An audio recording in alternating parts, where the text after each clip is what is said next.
ଛାତ ଉପରେ 3ଟା କଲରର ମୋର ଅଶୋକ ଗଛ ଅଛି, ଯାହାକୁ ଆମେ ଏକ୍ସରା କୁହନ୍ତି। ତ ଏଇ ଅଶୋକ ଗଛ ଫୁଲ ନା ମୋତେ ବହୁତ ଭଲ ଲାଗେ, କାହିଁକିନା ଇଏ ବହୁତ ଇଜିଲି ଡାଳରୁ ଲାଗିଥାଏ। ତ ଏବେ ଯୋଉଟା ଦେଖୁଛନ୍ତି ପିଙ୍କ କଲରର, ଲାଇଟ୍ ପିଙ୍କର, ତ ଏଇଟା ମୁଁ ଗୋଟେ କଟିଂରୁ ହିଁ ଗ୍ରୋ କରିଛି। ତ ଏଥିରେ ଆହୁରି ବହୁତ ସାରା ଫୁଲ ଆସୁଛି।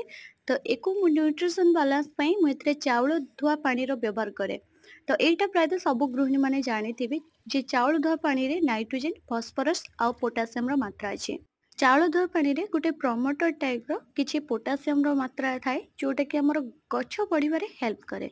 ତ ଏଇଟା ସେଇଥିପାଇଁ ମୁଁ ଖରା ଦିନରେ ଗୋଟେ ଥଣ୍ଡା ଖତ ଭାବରେ ମୁଁ ଆଡ୍ କରେ। ସାଦା ପାଣି ଦବା ବଦଳରେ ଚାଉଳ ଧୁଆ ପାଣି ଦବା ବହୁତ ହି ବେଷ୍ଟ ରହିବ।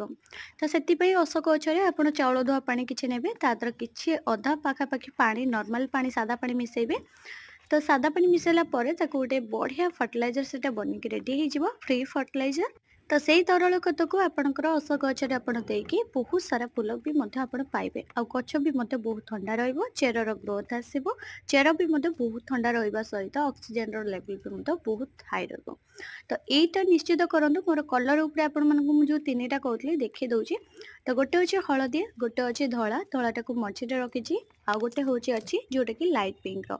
ସେଟା ଡିପ୍ ପିଙ୍କର ହୁଏ, ତ କଲର ଧୀରେ ଧୀରେ ତାର ଚେଞ୍ଜ ଆସେ। ଯେତେବେଳେ ପ୍ରଥମେ ଫୁଟିଥିଲା ତ ସେତେବେଳେ ହଉଛି ଯୋଉ ଛୋଟ ସାଇଜର ସେଇଟା ପୁରା ଡିପ୍ ପିଙ୍କ ଥିଲା। ତ ଏବେ ଟିକେ ଖରା ପଡ଼ିଲା ପରେ ଟିକେ କଲର ପୁରା ଚେଞ୍ଜ ହେଇ ଆସିଲାଣି। ତ ଏଠି ମୁଁ ଦେଖନ୍ତୁ ଚାଉଳ ଧୁଆ ପାଣିକୁ କେମିତି ପୁରା ଭାଗ ଭାଗ କରିକି ମିଶଉଛି। ତ ଏଠି ଅଧା ଅଧା କରିଦେଲି। ଗୋଟେ ଗ୍ଲାସ ଆଣିଥିଲି ଚାଉଳ ଧୁଆ ପାଣି, ସେଥିରେ ପାଣି ମିଶେଇ ନଥିଲି ଆଦୌ। ତ ତାକୁ ଅଧା ଅଧା କରିଦେଲି 2ଟା ଗ୍ଲାସକୁ। ତାପରେ ପାଣି ମିଶେଇଲି ସାଦା ପାଣି। ତାପରେ ଏବେ ମୋର ରେଡି ହେଇଗଲା ଏଇ ତରଳ ଖତ ଦେବି ଏବେ ଗଛରେ। ଅଶୋକ ଗଛ ଖରା ଦିନରେ ନା ତାର ଯୋଉ କଡ଼ ବାହାରେ, ସେ କଡ଼ ଭାଗରୁ ହିଁ ତାର ଶୁଖିବା ଆରମ୍ଭ ହୁଏ।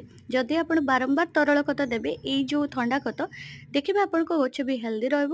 ଆଉ ତା ସାଥିରେ ଆପଣଙ୍କ ଗଛର ଯୋଉ ପୋଟାସିୟମର ମାତ୍ରା ସବୁବେଳେ ହାଇ ଲେଭେଲରେ ରହିବ। ତ ଆଶା କରୁଛି ଭିଡ଼ିଓଟି ଭଲ ଲାଗିଥିବ। ଭଲ ଲାଗିଥିଲେ